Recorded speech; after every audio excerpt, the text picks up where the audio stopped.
시편 140편은 다윗이 악한 자가 자기를 해하려고 전쟁을 일으키는 것에 대해서 하나님께 드리는 탄원 시입니다. 1절과 4절을 보면 똑같은 내용이 반복이 되는데, 하나님께서 악한 자의 손에서 구원해 주시고 오만한 자에게서 지켜 주시기를 기도하고 있습니다. 1절을 보면 주님, 악한 이에게서 나를 건져 주시고 포악한 자에게서 나를 보호하여 주십시오. 다윗을 공격하는 자들이 정말로 포악한 자들인 것을 2절부터 5절의 말씀을 보면 알 수가 있습니다. 그들은 속으로 악을 계획하고 날마다 전쟁을 준비하러 모입니다.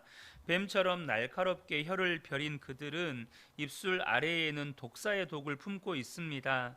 주님, 악인에게서 나를 건져주시고 포악한 자에게서 나를 보호하여 주십시오.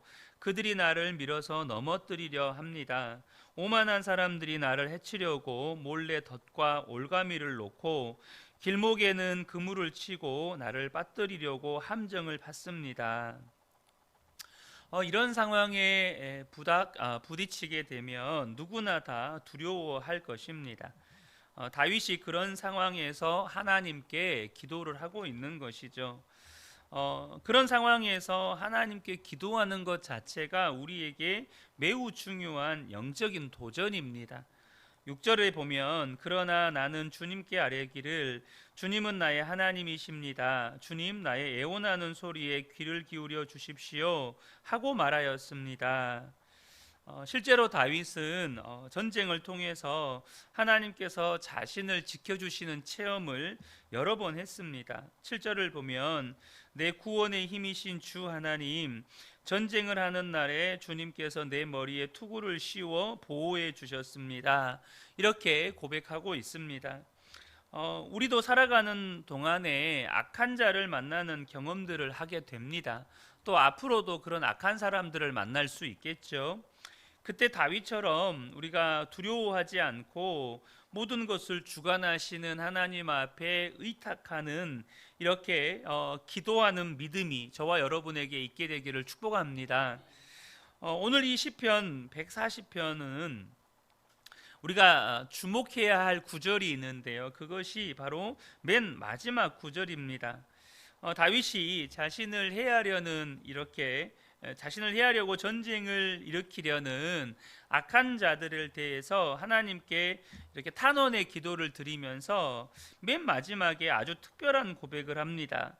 분명히 의인은 주님의 이름에 찬양을 돌리고 정직한 사람은 주님 앞에 살 것입니다. 지금 다윗이 이 고백을 하고 있어요. 다윗은 악인 앞에서 의인으로 정직한 사람으로 살 것이라고 고백하는 것입니다. 왜 그렇습니까? 왜 이런 고백을 다윗이 하나님께 드릴까요? 진짜 다윗이 두려워한 것은 악한 자가 공격을 하고 전쟁을 일으켜서 내가 고난당하는 것이 두려운 게 아니고 자기도 그 악한 사람과 똑같아지는 것이 두려웠던 것입니다. 이것은 우리가 오늘 이 시편 140편을 읽으면서 특별히 악한 자를 만날 때 우리가 어떻게 대응해야 되는지를 알려주시는 메시지입니다. 다윗도 얼마든지 악한 자가 될 수 있었습니다. 시기심과 질투심에 눈이 먼 사울왕이 다윗을 죽이려고 얼마나 미친 듯이 이렇게 다윗을 쫓아다녔습니까? 한 번은 다윗이 굴 속에 숨어 있을 때 사울왕이 이렇게 용변을 보기 위해 굴 속에 들어옵니다. 이때 사울왕을 죽일 수 있는 절호의 기회가 온 것이죠. 그런데 다윗은 사울왕을 죽이지 않았습니다. 그를 보내주죠. 왜 그랬습니까? 하나님께서 사울왕을 죽이는 것을 허락하지 않으셨다고 믿었기 때문입니다. 그래서 여러분, 다윗이 이렇게 사울왕을 놓아주었을 때, 죽일 기회가 있음에도 불구하고 살려주었을 때, 어떻게 보면 사울 입장에서는 목숨을 건진받은 거잖아요. 다윗 때문에. 그러면 여러분, 사울왕이 이제는 다윗을 쫓아다니지 않아야 정상 아니겠습니까? 그래야 사람이죠. 이렇게 자기 목숨 살려줬는데. 그런데 사울이 어떻게 합니까? 다윗을 더 죽이려고 쫓아다녔습니다. 그런데 사울을 죽일 수 있는 또 한 번의 기회가 다윗에게 찾아옵니다. 여러분, 이때 다윗이 이젠 정말로 분노하고 사울 왕을 죽일만 하지 않습니까? 그런데 그때도 다윗은 사울을 죽이지 않습니다. 왜 그렇게 했습니까? 다윗은 알았습니다. 그것을 하나님이 기뻐하시지 않는다는 것도 알았지만 자기가 사울 왕처럼 악인이 되지 않아야 한다는 것을 알았다는 거예요. 그래서 그는 사울 왕을 다시 한번 죽일 수 있는 기회가 왔음에도 불구하고 살려줍니다. 이것이 하나님의 마음에 들었던 것이죠. 다윗이 8절에서 11절까지 보면 하나님께 악한 자에게 재앙을 내어달라고 간절히 기도합니다. 8절부터 보겠습니다. 주님, 악인의 욕망을 이루어 주지 마시고 그들이 우쭐대지 못하도록 그들의 계획이 성공하지 못하게 해 주십시오. 나를 에워싸고 있는 자들이 승리하지 못하게 해 주십시오. 그들이 남들에게 퍼붓는 재앙을 다시 그들에게 되덮어 주십시오. 뜨거운 숯불이 그들 위에 쏟아지게 하시고 그들이 불구덩이나 수렁에 빠져서 다시는 일어나지 못하게 해 주십시오. 혀를 놀려 남을 모함하는 사람은 이 땅에서 버젓이 살지 못하게 해 주십시오. 폭력을 놀이 삼는 자들에게는 큰 재앙이 늘 따라다니게 해 주십시오. 그런데 다윗이 이렇게 기도했던 것은 그들이 다 다윗의 정적이거나 개인적으로 다윗에게 적군이었기 때문이 아닙니다. 무엇 때문입니까? 그들이 정말로 악한 자들이었기 때문입니다. 하나님께서 그 악한 자들을 심판해 주시기를 기도하는 것입니다. 여러분, 우리가 사는 세상은 악인이 심판받습니까? 아니면 나와 적군인 사람이 심판받습니까? 이게 무슨 말이냐면 악인이 심판받는 것 같지만 우리가 정말로 자세히 세상을 돌아가는 걸 보면 분명히 악인이 심판받는 것도 있어요. 하지만 악인이 권력자라면, 악인이 힘이 있는 사람이고 돈이 많은 사람이라면 어떻습니까? 내 편은 큰 죄도 눈 감아주고, 그리고 나와 적인 사람은 작은 죄도 잡아 죽이려고 하는 겁니다. 이게 세상이에요. 내 편은 죽일 죄도 살려주고 적군은 살릴 죄도 죽이는 거예요. 여러분, 두려운 일이죠. 악의 실체를 모르기 때문에 그렇게 하는 것입니다.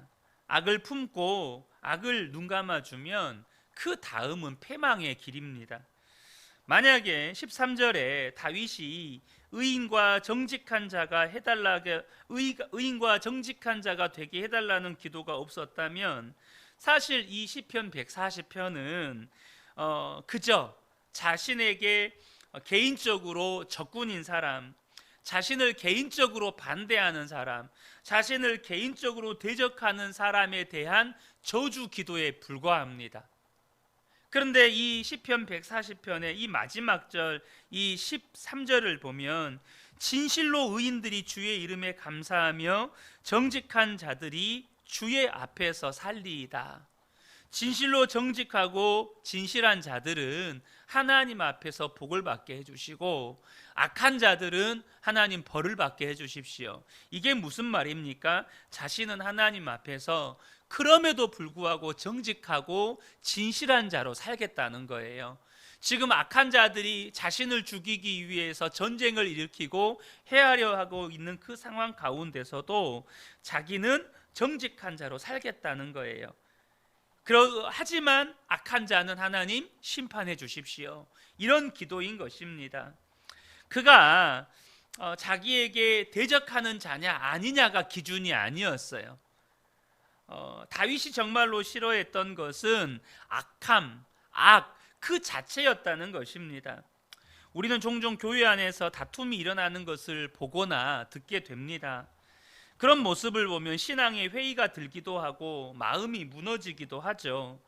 그런데 저와 여러분이 정말로 알아야 할 것은 그렇게 교회가 갈등하고 분열이 일어나고 싸움을 하게 되는 것은 그 배후에 역사하는 악한 영이 있다는 거예요. 그러므로 저와 여러분이 싸워야 할 대상은 사람이 아니고 배후에서 역사하는 악한 영 자체라는 것을 저와 여러분이 아셔야 한다는 겁니다. 어느 목사님이 섬기는 교회에서 큰 싸움이 일어났어요. 그래서 그날 밤에 목사님이 밤새 우셨다고 합니다. 하나님께 기도했을 때 하나님은 그 배후에 역사하는 악한 영이 있다는 것을 알게 해주셨습니다. 그래서 목사님께서 하나님께 결단의 기도를 드렸어요. 하나님, 제가 마귀가 원하는 대로는 절대 살지 않겠습니다. 마귀가 역사하는 대로는 절대 살지 않겠습니다.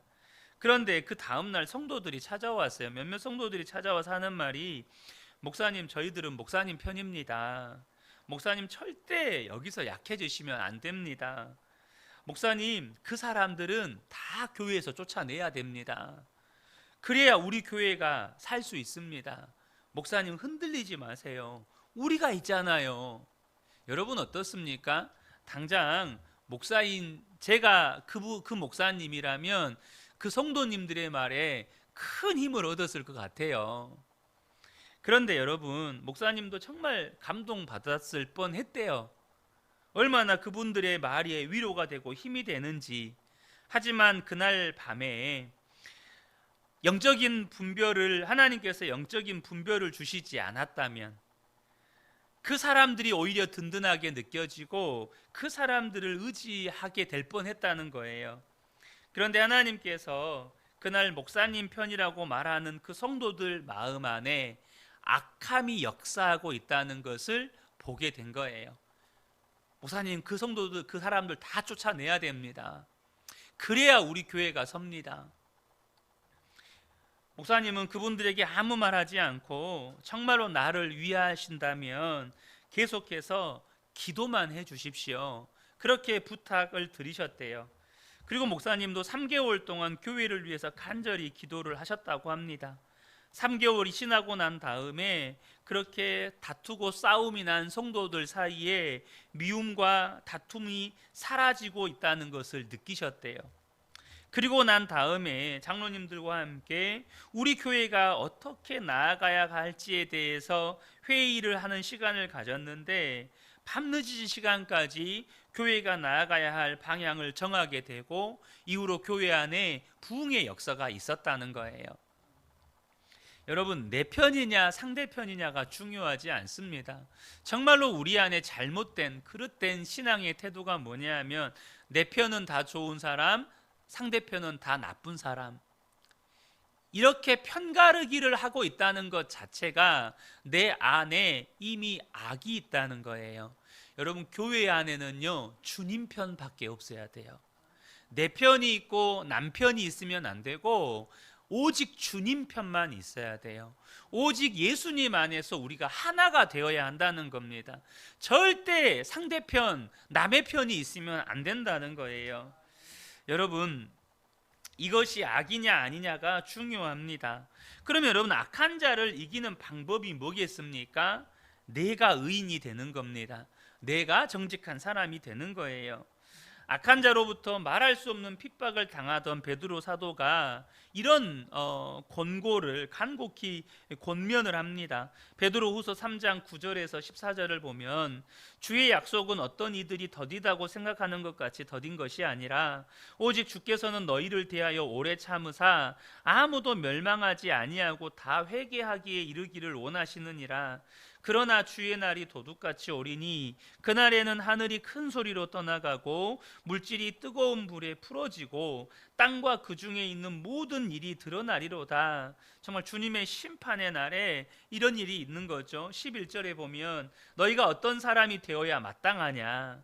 거룩한 행실과 경건함으로 하나님의 날이 임하기를 바라보고 간절히 사모하라. 그러므로 사랑하는 자들아, 너희가 이것을 바라보나니 주 앞에서 점도 없고 흠도 없이 평강 가운데서 나타나기를 힘쓰라.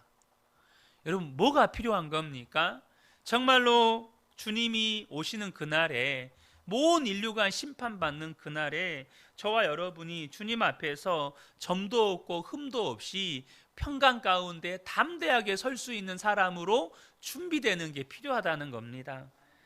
여러분, 악한 세상을 사는 성도에게 주님이 주시는 권면입니다. 여러분, 악한 사람을 만나셨습니까? 그때 정신 똑바로 차리셔야 합니다. 우리가 어떻게 해야 그 악한 자를, 또 그 배후에서 역사하는 악한 영을 이길 수 있는 겁니까? 나 자신이 거룩하고 의롭고 정직한 자가 되는 것입니다. 그러려면 나에게 악하게 대하는 그 악한 자를 주목할 것이 아니라 내 안에 계시는 주님을 주목하셔야 됩니다. 우리가 바라보는 것에 의해 우리의 마음은 빼앗기게 되기 때문입니다. 악한 자를 주목하면 그 악이 나에게 들어오는 거예요. 왜요? 악한 자를 주목한다는 말은 뭘 의미하냐면 그 악한 자를 향하여서 내 마음이 열려버렸다는 뜻입니다. 여러분, 내가 뭘 바라보고 내가 뭘 주목하느냐에 따라서 내 마음을 여는 거예요. 분명히 내가 악한 자를 주목한다는 건 뭐죠? 나는 그 악한 자를 미워하는 거예요. 분명히 내 감정에서는 그 악한 자를 미워하고 그 악한 자를 대적하고 그 악한 자를 향하여서 이런 악한 말도 한다는 거죠. 그러나 여러분, 그 영적인 원리는 분명히 이해하셔야 돼요. 그 악한 자를 내가 주목하고 있다, 그 말은 내가 그 악한 자에게 마음을 열어버렸다, 그 악한 자의 배후에 역사하고 있는 악한 영에 대해서 내가 마음을 열어버렸다, 이 뜻이에요. 그럼 무슨 일이 일어나는 거예요? 악함이 내 안에 들어오는 겁니다. 악함이 내 안에 들어와서 역사하기 시작하는 거예요. 그러니까 내 마음도 메말라지고 말과 행동이 거칠어지는 겁니다.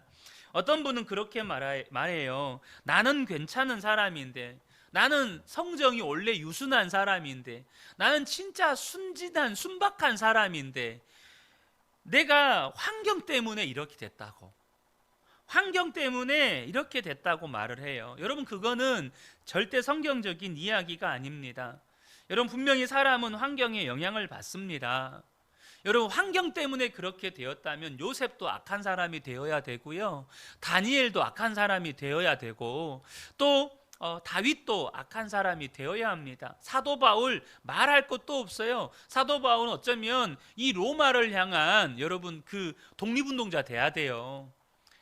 정말로 로마를 향해서 이스라엘의 독립을 위해서 싸우는 독립군이 돼야 된다고요. 그런데 여러분, 정말 저와 여러분이 보셔야 돼요. 우리의 진짜 환경은 뭡니까? 우리가 정말로 환경의 영향을 받아요. 그럼 우리가 처해 있는 진짜 환경이 뭐냐는 거예요. 그것은 내 안에 거하시는 예수 그리스도가 내가 처한 환경이라는 거예요. 우리가 예수 그리스도를 주목하지 않으면 나도 모르는 사이에 악한 자를 닮아버리고 세상을 닮아버립니다. 그런데 여러분, 우리는요, 세상을 닮을 사람들이 아니고 세상에 비치고 소금이에요. 세상에 비치고 소금인 사람들은 어떤 사람들입니까? 여러분, 나는 죽고 예수로 사는 사람들이에요. 내 안에 계신 예수님만을 주목하고 예수님만을 사랑하는 사람들이에요. 그러므로 저와 여러분이 기억하셔야 합니다. 세상이 악해서, 내가 처해 있는 상황과 형편이 악해서 내가 이런 사람이 된 게 아니에요. 내가 그것을 바라보고 내가 그것을 주목하고 사니까 지금의 내가 된 거예요. 그런 저와 여러분이 정말로 잊지 마셔야 할 거, 우리가 진짜 처해 있는 상황과 형편은 내 안에 예수 그리스도가 계시다는 거예요. 그러므로 나는 죽고 예수로 사는 사람이 되었다는 것입니다. 예수를 바라보고 예수를 주목하면 여러분, 나는 예수를 닮은 사람이 되는 거예요. 그러므로 저와 여러분이 악한 사람을 만났을 때 꼭 기억하십시오. 배후에 악한 영이 역사하고 있구나. 내가 지금 저걸 주목할 게 아니라 정말로 내 안에 계신 예수님 바라보고 예수님께 주목해야겠구나. 내가 정말로 의로운 사람, 정직한 사람이 되어야겠구나. 그러면 여러분, 절대 악이 나를 이길 수가 없어요. 내가 악을 이기는 겁니다. 이 새벽에 함께 예배드리는 우리 모든 성도님들이 정말로 예수님 바라보고 예수님 주목하셔서 정말로 악이 나에게 다가올 때 정말로 선으로 악을 이기는 복된 분들 되시기를 예수님의 이름으로 축복합니다. 아멘.